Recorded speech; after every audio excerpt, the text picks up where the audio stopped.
Hey guys, it's Daniel from Full Tilt Drift.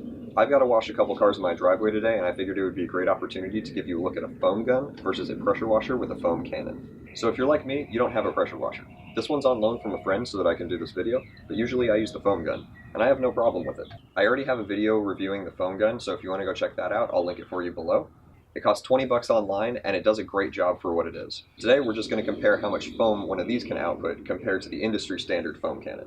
This foam cannon is nothing special. My buddy got it on Amazon for about 15 bucks, and it does the job great, which you'll see here in a minute. First up, we're going to test the foam gun. This is on the setting with the thickest foam for the foam gun, and as you can see, the suds do have pretty good coverage. They slip down a lot easier than the suds that come from the foam cannon though, as those seem to stick to the car. That means that to keep suds on the car, you're going to have to keep using the foam gun as you wash, especially with large cars. Now we're going to use the foam cannon with the pressure washer, and to make sure you're only seeing the suds that the foam cannon is making, I'm going to hose down the car first. So as you can see, the foam from the foam cannon sticks a lot better to the car.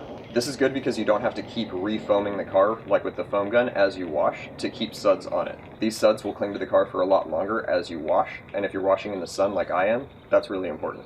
Alright guys, so now you can decide for yourself. The foam gun does provide a lot of suds, but definitely not as many as the foam cannon. The foam cannon requires a pressure washer, so if you don't have access to one, that's going to be expensive. So if you have access to a pressure washer, I suggest a foam cannon. If you don't, a foam gun's going to work perfectly fine. So thanks for watching guys, and if you're looking for a video on how to wash your car completely, I have a video on my channel called How to Wash Your Car in 2 minutes. If you like the video guys, please leave me a like or a comment, it would mean a lot, and if you have suggestions, I'd love to hear them. Thanks for watching Full Tilt Drift guys, and I'll see you next time.